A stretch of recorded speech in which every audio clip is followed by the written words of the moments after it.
The last time I heard my sister's voice, she was whispering a secret through a bathroom door. I found it, Sloan, the proof. It's worse than we thought. A week later, they pulled her from the river. The official report said she slipped. Bruise shaped like a man's hand around her wrist told a different, silent story. For 5 years, I wore that silence like a shroud. Until the day her secret found its way back to me. Not as a whisper, but as a scream. It arrived on a black USB drive, left on my welcome mat like a dead bird. My name is Sloan. I own a little bookshop that smells of old paper and regret.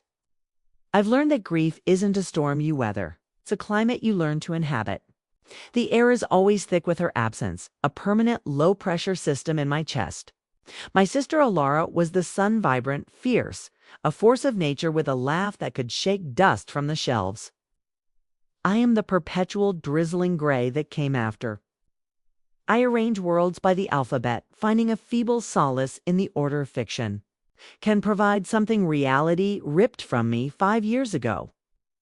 My life became a series of quiet rituals, brewing tea for one, reading the same passages she loved. Feeling the hollow echo where her voice should be. Tonight, the rain is a fitting soundtrack, a steady drum on the roof.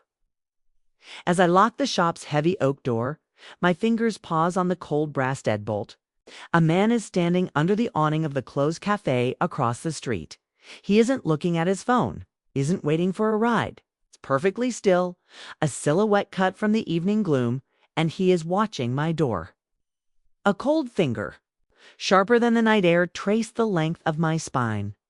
Paranoia has been my oldest companion since Elara died, but this was different. This wasn't a feeling. It was a fact, a geometric certainty in the vague shapes of the night. I killed the last light, plunging the shop into a darkness so complete I could see my own pale, ghostly reflection in the window glass. I watched from behind the closed sign, my breath fogging a small circle on the pane. For 10 agonizing minutes, he didn't move. He was a statue of pure intent. Then, as if receiving a signal I could not see or hear, he stepped off the curb.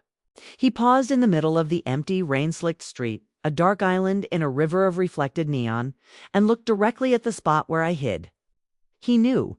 He could feel the weight of my gaze. Slowly, deliberately, he raised a hand. Not a wave. It was an acknowledgement. A hunter sighting his prey. Then he turned and walked away, his form swallowed by the mist and the weeping city. My heart was a frantic bird trapped in the cage of my ribs, beating itself bloody against the bars. Hands shaking as if with a palsy, found my phone. The glow illuminated my terrified face. I called the one person I shouldn't. Detective Croft. His voice was tired, sandpaper on stone. It's Sloan. Someone was watching the shop.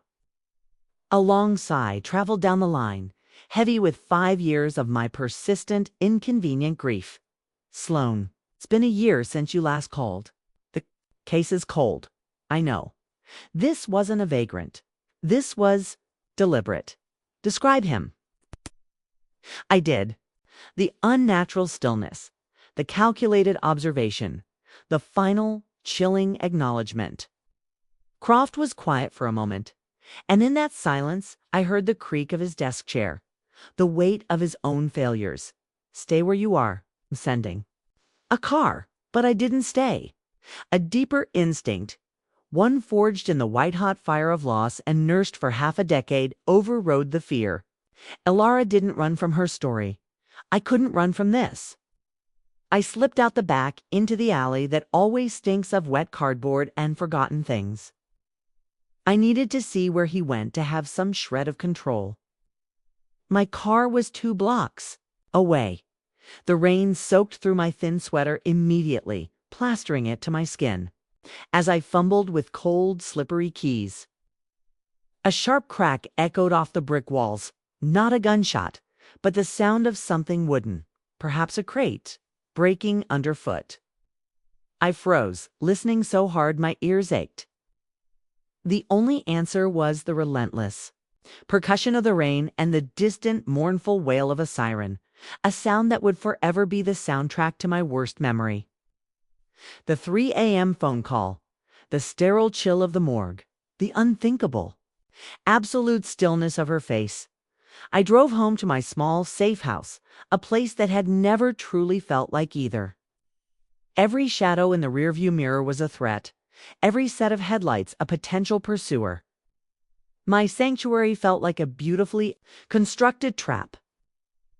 Inside, I engaged in the ritual.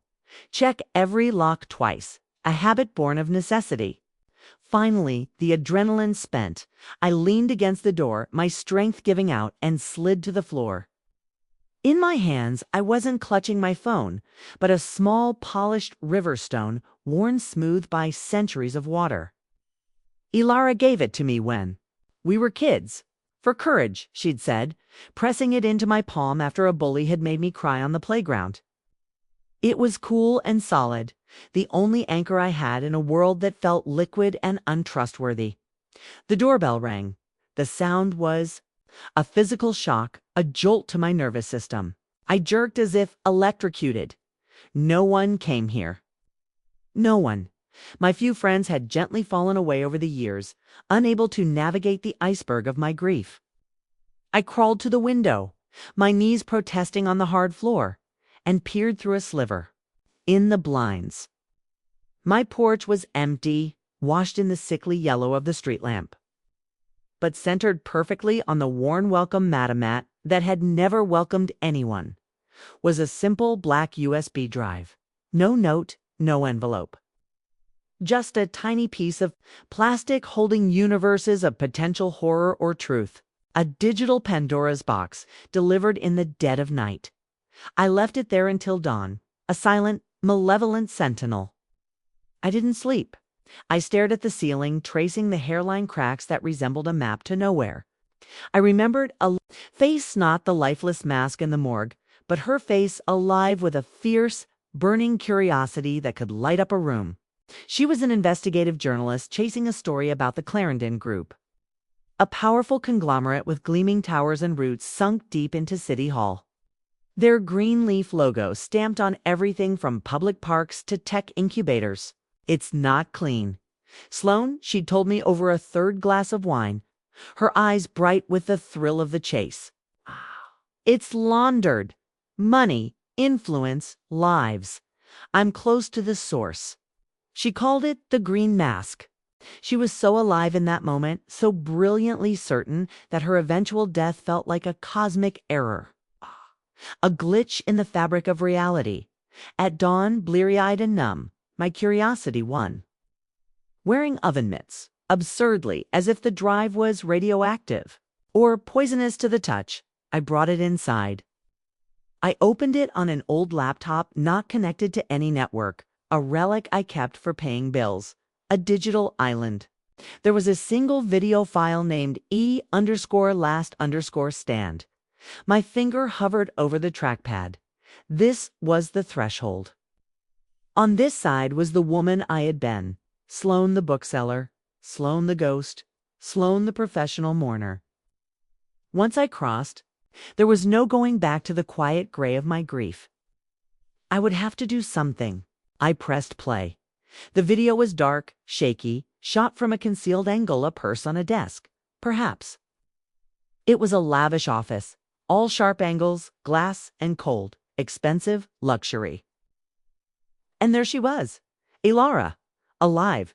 Her hair was pulled back in a severe ponytail, her shoulders tight with a tension I knew meant she was scared but defiant. Oh. She was speaking to a man whose back was to the camera. His voice, when it came, was a calm, cultured baritone that somehow made my skin crawl. ... The piece is irresponsible, Ms. Vance. It trades in conjecture. The documents aren't conjecture. Mr. Sterling. Elara's voice was steady, but I heard this subtle tremor beneath it, the one that meant she was terrified but refusing to show it. Julian Sterling, CEO of the Clarendon Group. The city's golden boy, his perfect smile on magazine covers. They show the diversion of grant money into shell companies. The safety violations at the waterfront site that were covered up. The witnesses who disappeared. Sterling turned slightly. I saw his profile sharp, handsome, utterly cold, like a marble bust of a Roman emperor. Witnesses recant. Documents can be forged.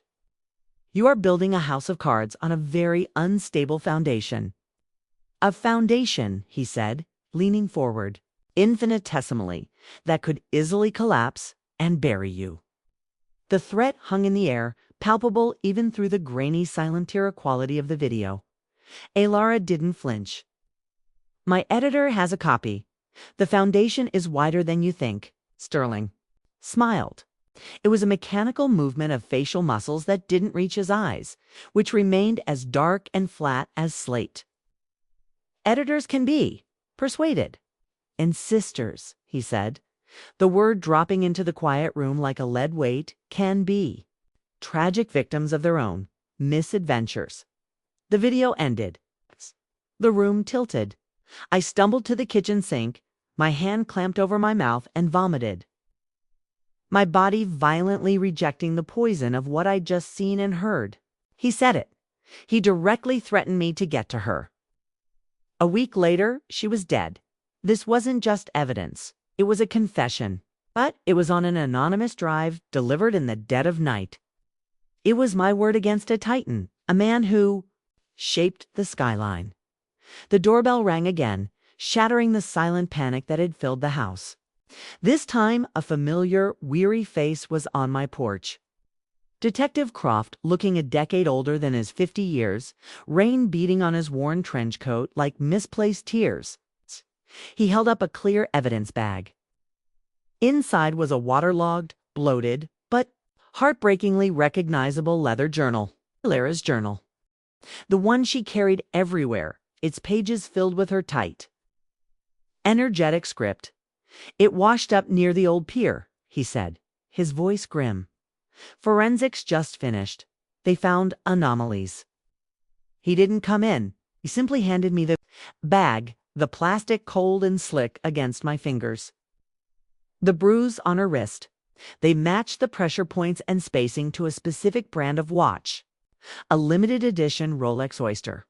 The kind Julian Sterling was photographed wearing at a charity gala the week before she died. Why are you telling me this now? I whispered, the crinkle of the evidence bag obscenely loud in the morning. Quiet. Because the order came down from the commissioner's office an hour ago. The case is being officially permanently closed. Insufficient evidence. He met my eyes, and for the first time in all our painful, strained interactions, I saw not bureaucratic fatigue, but a simmering, helpless anger. They're burying it, and I'm 2 months from my pension. The unspoken words hung between us like smoke. Asterisk, I'm sorry. I can't fight this. The machine is too big, dot. Asterisk, he turned to leave. Then paused, a stooped silhouette against the flat gray morning. That USB drive you're holding, I never saw it. But if I were you, I'd look for the architect. Not the brute who pushes, but the one who draws the blueprint. He left me standing there, holding the ghost of my sister in a transparent bag. The architect. Sterling gave the order. But who was the hand? Who drew the precise lines that led to the water's edge? The question was no longer abstract. It was a target. The next week was a descent into a silent, digital hell. I became a scholar of Julian Sterling. I used every resource from Elara's. Cryptic shorthand notes, every dark corner of the internet I could bravely access. I learned about his inner circle. The slick, perpetually smiling lawyer, Martin Foss, with his 2 perfect teeth. The security chief, a grim bulldog of a man, named Draper, who never appeared in photos without sunglasses. And then, in the background of a society photo from a yacht party, standing just behind Sterling's shoulder like a calm, watchful shadow, I found him. A man with eyes the color of a winter sea and a stillness that perfectly mirrored the man who had watched my shop. His name was Cale. No last name, just Cale. A ghost with a label, a quote I once read in a novel echoed in my mind, reshaping itself to my new brutal reality. Grief had been a passive state. A deep, cold lake I was. drowning in. Now, it crystallized into a weapon, sharp and focused in my hands. Croft was right. I needed the blueprint. I needed to understand the machinery, not just the man at the lever. With a fraction of the inheritance, Elara had left my money. That had always felt like blood money, tainted and painful. To spend, I hired a discreet investigator.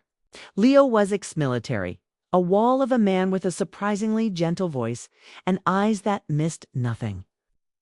His first question was direct, devoid of sentiment. "What's your end game, Sloan? Justice or something else?" I didn't hesitate. The words came from a place deeper than thought, from the crystallized core of my grief. I want to dismantle him, piece by piece. I want him to feel the ground fall away beneath his feet, just like she did. I want him to understand what it is to be unmade. Leo nodded. No judgment, only professional assessment. Then we start with the foundation, not Sterling, the weak link in the chain. He identified it with dispassionate efficiency. Martin Voss, a man with expensive tastes, covert gambling habit hidden by layers of shell companies, and a desperate, pathetic need to be seen as part of Sterling's inner sanctum. Leo discovered Voss had a mistress, a secret apartment in a mid-tier building. It's paid for through one of those shaky shell companies. It was a thread, a single loose thread in the perfect, expensive tapestry of their lies. And I, with nothing left to lose, was the one who would pull it. I bought black clothing from a workwear store, feeling like a child playing dress-up as a spy. But when I found myself in the quiet, carpeted hallway of that nondescript apartment building, the lock-picking tools Leo had suggested feeling foreign in my hands, a terrifying calm settled over me. This wasn't me. The old Sloan would have been paralyzed. This new Sloan was a vessel, a conduit for Elara's stolen vengeance. And the vessel felt frighteningly capable. Inside, the apartment was sterile, a showroom for a midlife crisis. A fair devoid of any real life or personality? I found a locked drawer in the sleek, modern desk. My hands, to my astonishment, were steady as I worked the cheap lock until it gave. Inside were not love letters or lingerie, but invoices. Billing summaries from a discreet high-end private security firm for executive surveillance and asset management. The assets had codes. One code, repeated over several dates in the month leading up to Elara's death, was Songbird. And the operative assigned was K. Kale. My breath caught in my throat. I photographed every page, the camera clicked, the only sound in the tomb-like room. As I was leaving, my foot caught on a slightly raised floorboard near the desk. A hunch, born of a lifetime of reading mysteries and now pulsing with new urgency, made me kneel and pry it up. Beneath it lay a small gunmetal gray fireproof lockbox. It was keyed, but the key was taped to the bottom with a paranoid, precise neatness. Inside was a single, unlabeled audio cassette, an artifact from a man who operated in the digital age but didn't trust it, who needed a physical, hideable record. Back in the cocoon of my car, heart hammering a frantic rhythm against my sternum, I dug an old cassette player from a thrift store bag. I pressed play, the hiss of empty tape filling the space before Foss's nasal, anxious voice broke through, a stark contrast to Sterling's polished menace. ... Assurances. Julian, absolute. Assurances. The girl is a problem. She has the offshore account ledgers. She's meeting with the whistleblower tomorrow. Sterling's voice, icy, calm, cut through the static. Then the meeting cannot happen. The narrative is a tragic accident. A young woman, stressed, careless, near the water. Make it clean, Martin. Use the specialist. Cale understands. Finesse. Voss stammering now, his voice rising, and the sister, the bookshop owner. A pause so long I thought the tape had ended. Then Sterling, dismissive as swatting a fly, a nonentity. She lacks her sister's spine. Grief will consume her. Just have Cale keep a periodic eye, ensure she doesn't stumble upon anything. The tape clicked off with a final, awful thump. I sat in the dark, the rain starting again, painting blurry, despairing tracks on the windshield. A non-entity, grief will consume me. They saw me as nothing. It's a passive, digestible tragedy, a footnote in their grand, corrupt design. The rage that erupted in my chest was white-hot and purifying. It burned away the last vestiges of my fear, my doubt, my learned fragility. They had written my part in their story with such arrogant certainty. Now I would rewrite the entire script, and I would write them out of it. Leo helped me make copies, the USB video, the photos of the journal, the invoices, the damning tape. We created a digital package, a green mask dossier. But sending it to the authorities was a joke, a gesture in a rigged game. Sterling owned the board. We needed a bigger, uncontrollable megaphone. I remembered Elara talking in awe about a relentless online journalist, Imogen Walsh, who'd been blacklisted, sued, and bankrupted after taking on a pharmaceutical giant. I found her. I sent a single, tantalizing fragmenta-cropped image of the invoice with Songbird and Kay. The subject line was simple: the green mask Songbird's sister. An hour later, her reply was just as succinct: talk. Now, we met in the back of a noisy, neutral pub that smelled of stale beer and fried food. Imogen had sharp, intelligent eyes that scanned the room constantly, and a restless, kinetic energy that reminded me painfully of Elara. I slid the cassette player across the sticky table. Play it. She listened, her expression a mask of professional detachment, but her eyes were alive, absorbing every nuance. When it ended, she looked at me, and the mask slipped just enough to reveal a fierce, hungry intelligence. This is a war. Sterling will sue for defamation, deploy an army of bots, dig up every skeleton to ruin my already ruined reputation. He'll come for you. He doesn't get his hands dirty, but he has people who do that for him. Gladly. Let him, I said. My voice quieter than the pub's din, but carrying a steel cable finality that made her blink. I have nothing left he can take. But I have everything he needs to lose. Our pact was forged in that moment, sealed not with a handshake, but with a shared understanding glance. Her weapon was the truth, the story, the narrative. Mine was the evidence, the unassailable, ugly facts. We planned a rolling release, which we would publish the financial ties first, the labyrinth of shell companies. Let Sterling's hype rise. Lawyers scramble, issue denials. Then the safety violations. Let the city be forced to investigate, to answer questions. Then the Foss tape. Let the world hear the cold.com order for murder in Sterling's own voice. Finally, the video of Elara's meeting. Let them see the threat in his own expression, the cruelty behind the smile. But I kept one piece back. For myself, Kale.tracking. Him was Leo's masterpiece. He was a ghost, but ghosts leave patterns, micro habits of survival. He favored a specific no-frills gym in a warehouse district. He ran the same route for his late-night workouts along the desolate industrial canal, a place of concrete and rust. The same canal where they had found Elara. The night before Imogen's first article was set to go live, I went to the canal. It was a place of decaying industry, the water oily and opaque under the harsh, buzzing security lights.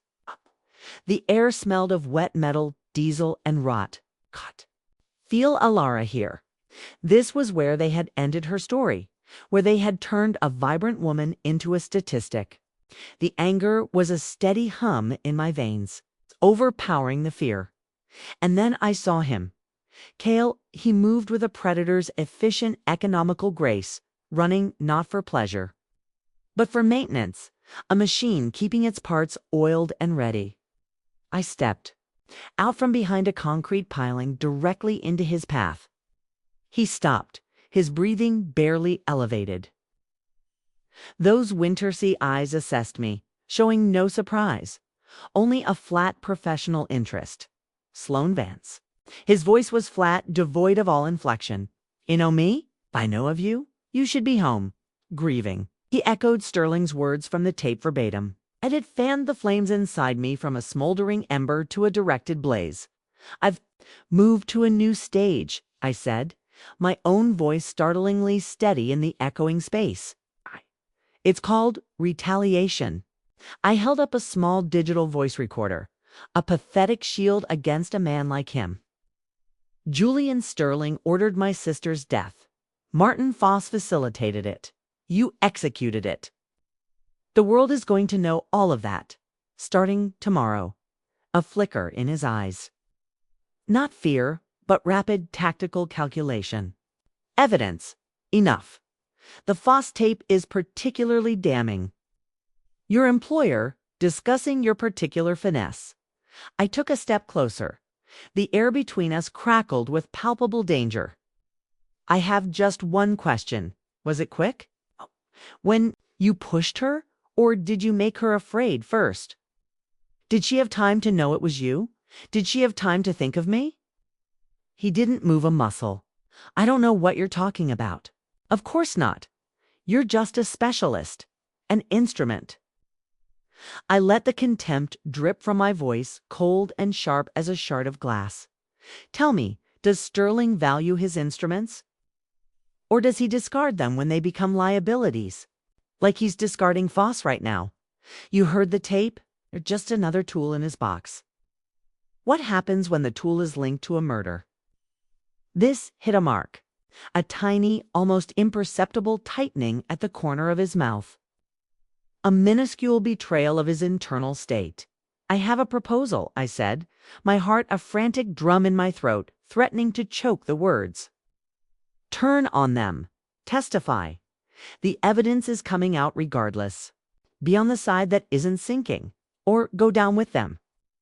A nameless, faceless ghost in a billionaire scandal.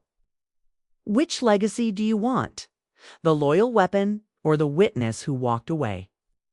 He stared at me for a long, terrifying minute, though only sound the steady drip-drip of water from a broken pipe overhead. Then he did something utterly unexpected. He gave a short, humorless puff of air, a laugh devoid of all warmth. "You have her eyes? The same stupid, burning fire." He looked past me, out at the dark, sluggishly moving water. It was quick. She didn't see me coming, for what it's worth. It wasn't worth anything. It was a single drop of water on the vast, arid desert of my pain. But it was an acknowledgement, the tiny hairline fracture in his armor of professional anonymity. "Your proposal is naive," he said, turning his winter gaze back to me. "You think in terms of sides and courtrooms. But the landscape is shifting. I'll consider my position." Started to run again. A movement so fluid, it seemed to restart mid-stride, then paused without fully looking back. "Watch your back, Sloan Vance. The storm is coming. And I'm not the only lightning bolt." He disappeared into the labyrinth of rusting metal and deep shadows, leaving me alone in the buzzing cone of light. I sank to my knees on the damp, filthy concrete, my body trembling not with fear but with a surge of raw, untamed power. I had faced the monster in the dark, the human instrument of my sister's ending. And I had not broken the storm I had negotiated. The storm broke at 6 a.m. the next morning. Imogen's first article hit like a controlled detonation in the financial world. It was a precise surgical strike at Clarendon's financial heart, all the more powerful for its dry, unemotional tone. By noon, City Hall announced a comprehensive review. By evening, Sterling was on the national news, his perfect hair and practiced reassuring smile in place, calling it a smear campaign by desperate competitors and agenda-driven bloggers. The next day, the safety violations piece dropped. Pictures of corroded support beams, leaked internal memos ordering cover-ups. Environmental protesters and union workers gathered at the fenced-off waterfront site. Clarendon stock took its first noticeable, sickening dip. The third day, the Foss tape was released. The audio, clear and chilling, was played on news channels, dissected by pundits. "Make it clean, Martin. Use the specialist." The media explosion was instantaneous. Foss was arrested before lunch and facing a mountain of evidence and the sudden evaporation of his powerful friends, he flipped almost immediately, painting Sterling as the meticulous mastermind, eagerly offering up the specialist, Cale, as the weapon to save his own skin. Through it all, I was a silent spectator in my bookshop, watching through the window as the empire of the man who called me a non-entity began to crack and fissure in real time. Reporters following the threads eventually found me. I gave one statement, my voice clear and cold on camera, my eyes holding the lens. My sister, Elara Vance, was murdered for seeking the truth. What you are seeing now is her story finally being told. I am just her messenger. I gave no interviews, offered no more sound bites. Let the evidence speak.